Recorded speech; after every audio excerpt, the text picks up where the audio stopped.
फिर मंच से क्यों केशव प्रसाद मौर्य कह रहे थे कि जनता इनको सबक सिखाएगी, ये आप यहाँ के मंच से कह लेते जहां पे आप उनको सम्मानित कर रहे थे सफाई कर्मचारियों।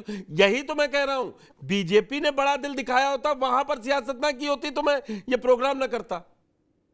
वो कह रहे हैं कि वोट ले, ये इनको आपने बिल्कुल सही कहा, 11 साल केंद्र में हो गए और 7 साल हो गए यहां पे उत्तर प्रदेश में। लेकिन ये आप भी मानेंगे ये धार्मिक आयोजन था, ये राजनीतिक नहीं था। अब आप कहेंगी अगर कि 23 करोड़ से 66 करोड़ पहुंचा दिया ये हमारी उपलब्धि, तो आप खुद ही उसको राजनीतिक बना रहा हूं। ये नहीं था सर, आपने शायद सुना नहीं। मेरे पास है प्योर पाव भाजी का मसाला, प्योर पाव भाजी मसाला, पाव भाजी को टेस्टी बना डाला, सबका राजा आल प्योर मसाला। प्रायोजक हैं cancer healer centre, a new beginning. मैंने ये कहा अगर बीजेपी को अपने वोट बैंक से मतलब होता तो इतना बड़ा आयोजन नहीं कराती। हम कोई पॉलिटिकली नहीं ले रहे, हमारी एक व्यवस्था थी कि ज्यादा से ज्यादा सनातनी आए। बिल्कुल सही बात है, जो अपनी आस्था रखते हैं उसमें लेकिन जो एक बात थी ना, अगर 30 लोग भी गए हैं, उस एक जान की भी कीमत वही है। अगर जब तक बहुत विनम्रता के साथ मैं कहना चाहूंगी आपसे कि पूरी भारतीय जनता पार्टी का परिवार अभी भी उस घटना से लगातार आहत है। धर्मेंद्र जी, परिवार वालों के साथ धर्मेंद्र जी, फिर लाशों पे राजनीति बंद कीजिए। धर्मेंद्र जी, लाशों पे राजनीति बंद कीजिए। पुष्कर जी, जल्दी बोलिएगा। अपर्णा बहन जी तथ्य को नहीं मानती हैं, केंद्र सरकार के आंकड़ों को नहीं मानती हैं, उनकी रिपोर्ट्स को नहीं मानती हैं। उत्तर प्रदेश की योगी सरकार ने जब जांच किया, एसआईटी ने जांच किया कुंभ के भगदड़ की, तो उसमें बताया 16,000 नंबर ऐसे थे जो अचानक गायब हो गए। आज तक उस पर रिपोर्ट आई, वो 16,000 नंबर किसके थे? वो भी श्रद्धालु थे, वो भी हिंदू थे, उनके नंबर गायब हुए, कहाँ चले गए उसके बारे में नहीं बताया। रेलवे स्टेशन पर 20 लोगों की मौत हुई, उसको नहीं जोड़ रही है बार बार, जो भूल जा रही है, क्योंकि इनको मौतों से कोई मतलब नहीं है। तीसरी बात जो कह रही हैं कि हमने आयोजन कराया। मुझे बीच में भैया आयोजन कुंभ का अपने आप होता है, आप उसके लिए कोई मुझे बीच में टोकना पड़ेगा क्योंकि रेलवे स्टेशन की मौत मुझे 2013 की भी याद है, कृपया वो भी। हाँ ठीक है, आपने कहा है वो कहिएगा। वो 36 मौतें तब भी 40 मौतें हुई थी। मैं खुद कह रहा हूँ 2013 में पुल का गिरा था, और तब भी गलत अनाउंसमेंट की वजह से रेलवे की गलती, सरकारों की गलती रहती है, मैं खुद बोल रहा हूं। अब ये है, अब वो इस समय विपक्ष में तो और आप आयोजन करवा रही तो सवाल उठा। नवीन जी तो सर याद तो दिलाओगी ना कि अपने बिल्कुल लीपापोती कर ली, हमारे पर राजनीति कर रहे हैं। अरे आपने तब भी, हमने तब भी शो किया, हम आज के नहीं है। मुझे वो आज भी याद है, शाम को 5:30 बजे की घटना थी, लेकिन मेला क्षेत्र में कोई दुर्घटना नहीं हुई थी, और भगवान न करे कभी कहीं कोई घटना हो। नवीन जी, क्या छोटी छोटी गलतियों को छुपा दिया गया है, दबा दिया गया है, चाहे वो एनजीटी की रिपोर्ट हो, पॉल्यूशन बोर्ड की रिपोर्ट हो, अब इसको भव्यता दिखाकर ये 66 करोड़ नंबर को सरकार इतना बड़ा दिखा रही है कि विपक्ष डर जाए, सहम जाए। जो उन्होंने कहा अपर्णा जी ने अभी कि अरे आपने एक बड़ा मौका गंवा दिया विपक्ष ने, ये सब 66 करोड़ बीजेपी के वाले नहीं थे, हमें तो 23 करोड़ वोट मिले थे। सही बात, इतनी ईमानदारी से वो बात बोल रही। तो अखिलेश यादव कहीं गलती तो नहीं कर रहे हैं? जी नहीं पुष्कर जी, इसमें 2-3 पहलू समझने पड़ेंगे। देखिए ऐसा है, सरकार कह रही है कि नहीं साहब हमने 66 करोड़ लोगों को स्नान करा दिया है, किस व्यवस्था के तहत स्नान करा दिया, कैसी व्यवस्था थी, उस पर सरकार नहीं बोल पा रही है, अपर्णा जी भी नहीं बोल रही है। दूसरी चीज आती है कि पानी की गुणवत्ता है। नेशनल ग्रीन ट्रिब्यूनल पूरा नाम है एनजीटी का, और वो एक जुडिशरी ऑर्गेनाइजेशन है, स्वायत्त संस्था है, और वो देश भर में प्रदूषण के मामले में जांचें कराती है, और जांचें कराने के बाद जो रिपोर्ट आती है उसके अकॉर्डिंग वो कार्रवाई करती है। और अगर आपको कोई शिकायत देनी होती है तो एक कोर्ट की तरह ही आपको जाके वहां पे पूरा केस फाइल करना पड़ता है। अब आता है CPCB, central pollution control board, वो केंद्र की संस्था है, और उसका ये काम है कि पानी की गुणवत्ता की जांच करे।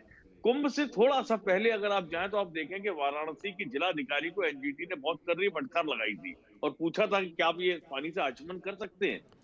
इसी तरीके से जो प्रयागराज के पानी की स्थिति है, या उस समय थी, कोई सुधार नहीं हुआ है वहां पे, ये सच स्वीकार करना पड़ेगा। अब क्या हुआ है कि दो डिपार्टमेंट, एक उत्तर प्रदेश सरकार का है, एक केंद्र का है, इन दोनों के बीच में टकराव हो रहा है। और मजेदार बात है कि केंद्र का कोई नेता बोलने को तैयार नहीं है, देश के पर्यावरण मंत्री बोलने को तैयार नहीं है कि भाई कौन सही है कौन गलत है।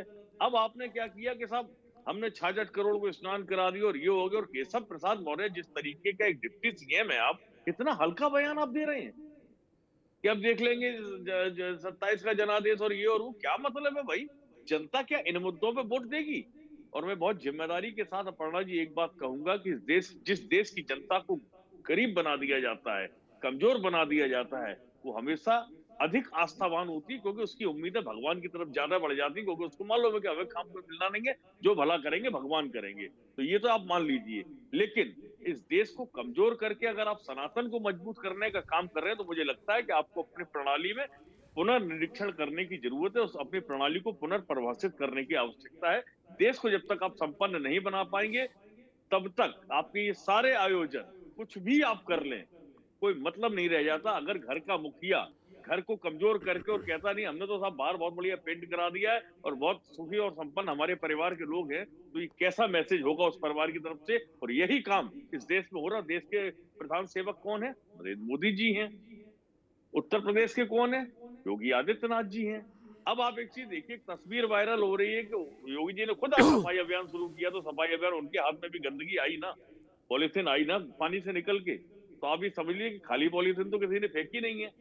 आपको इन चीजों को सहजता से स्वीकार करना चाहिए कि हाँ जी इतने लोग आए थे और इतने हुए, ठीक है, बहुत बढ़िया आयोजन रहा है, एक घटना हुई। उत्तर प्रदेश की डीजीपी का ट्वीट देखा, उन्होंने तो बड़ी पीठ थपथपा दी है सारे कर्मियों के अपने डिपार्टमेंट के।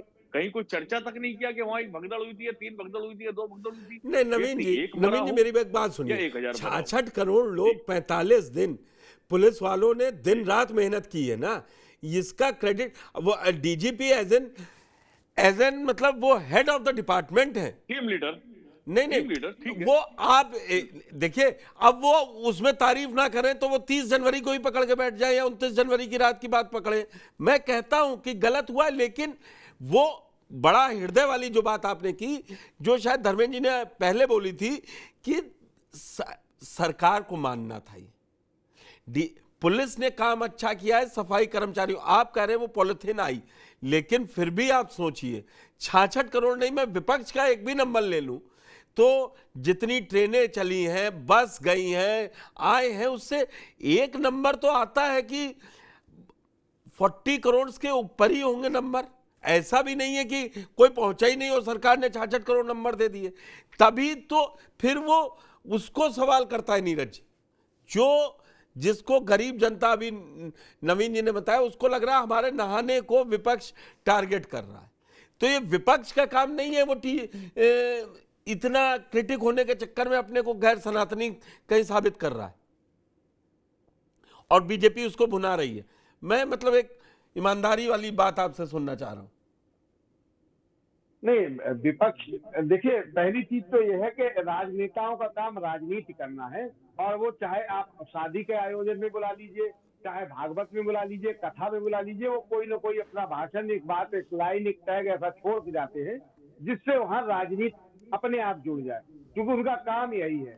तो मुद्दे की बात यह है कि हम जो चीज आपने कही या आदरणीय नवीन जी ने कही, बहन जी हमारी बैठी है उन्होंने भी कही, उन्होंने जैसे एक बात कही कि 23 करोड़ हमारा वोटर था, 66 करोड़ लोग स्नान कर गए, तो क्या वो ये मानती हैं कि वहाँ कांग्रेस के जो नेता आए थे उन्होंने कांग्रेस छोड़ दी, भारतीय जनता पार्टी ज्वाइन कर ली? अखिलेश यादव जी आए थे, उन्होंने क्या भारतीय जनता पार्टी ज्वाइन कर ली? ये कोई राजनीतिक कार्यक्रम नहीं था। पुष्कर जी, सबसे बड़ी चीज मैं बता दूं, कुंभ कोई पहला आयोजन नहीं है, ये 700, 750, 800 वर्षों से होता आया है। कुंभ अपने आप होता था, वहाँ के जो धर्माचार्य होते थे, जो अखाड़े होते थे, जो शंकराचार्य होते थे, ये सभी लोग मिलकर आयोजन करते थे वहाँ कुंभ का। और जो सत्ता होती थी या राजशाही जो हुआ करती थी, उनके यहाँ या सरकार से मदद ये मांगते थे कि हमको ये व्यवस्थाएं कर दीजिए, हम इन व्यवस्थाओं को चाहते हैं आपसे। आयोजन शंकराचार्यों और अखाड़ों का ही होता था, लेकिन इस बार ऐसा नहीं हुआ। इस बार ये हुआ कि आपने 2 साल से तैयारी की, लगातार 750 करोड़ रुपया भी खर्च किया आपने, जब के कोई व्यवस्था कमजोर न हो, जगह जगह निमंत्रण कार्ड भी भिजवाए। इससे एक चीज ये लगी, जो भारतीय जनता पार्टी ये चाह रही थी इस कुंभ आयोजन को टेक ऑफ कर ले, और वो प्रयास उन्होंने किया निश्चित रूप से। और अंत में जो भाषण जिस तरह से केशव प्रसाद मौर्य जी का दिया गया, मुझे लगता है कि उन्होंने ये दिखाया कि हमने आयोजन किया, शंकराचार्यों की कोई भूमिका नहीं थी, अखाड़ों की कोई भूमिका नहीं थी, साधु संतों की कोई भूमिका नहीं थी, सब कुछ हमारा था और हमने करा लिया, और इसका जवाब 2027 में जनता देगी। ये मुझे लगता है कि गलत है, ऐसा नहीं होना चाहिए, क्योंकि ये सारे आयोजन धार्मिक होते हैं। और अभी तो क्योंकि उत्तराखंड वहाँ महाराष्ट्र में भी है, तो महाराष्ट्र सरकार भी यही कहेगी कल को। तो इन सब चीजों को राजनीति से जोड़कर नहीं देखना चाहिए। ये बात ठीक बात है, जैसा आपने कहा डीजीपी ने पीठ थपथपाई, हाँ बिल्कुल ठीक बात है कि पुलिस के लोगों को मैंने भी देखा, समय से खाना नहीं मिल पाया, ड्यूटी लगातार वो करते रहे, बहुत सारी अव्यवस्थाओं को ठीक करने में लगे रहे। ऐसा नहीं है, पुलिस ने अच्छा काम किया है, सफाई कर्मियों ने भी अपना काम किया, लेकिन हाँ इसको भी सरकार ने स्वीकार करना चाहिए था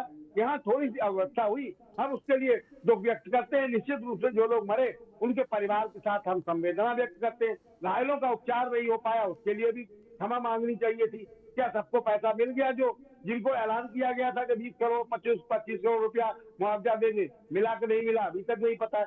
तो इन सब चीजों का भी जिक्र होना चाहिए, और इसका भी कहना चाहिए ना केशव प्रसाद मौर्य जी को या स्वामी प्रसाद मौर्य जी को, सॉरी, कि भैया वहाँ माइक से अफसर चिल्ला रहे थे, यहाँ मत आइए, जाम लगा हुआ है, लौट जाइए। ये भी व्यवस्था सरकार के ही थे वो अफसर। मेरे पास है प्योर पाव भाजी का मसाला, प्योर पाव भाजी मसाला, पाव भाजी को टेस्टी बना डाला, सबका राजा आल प्योर मसाला। प्रायोजक हैं cancer healer centre, a new beginning.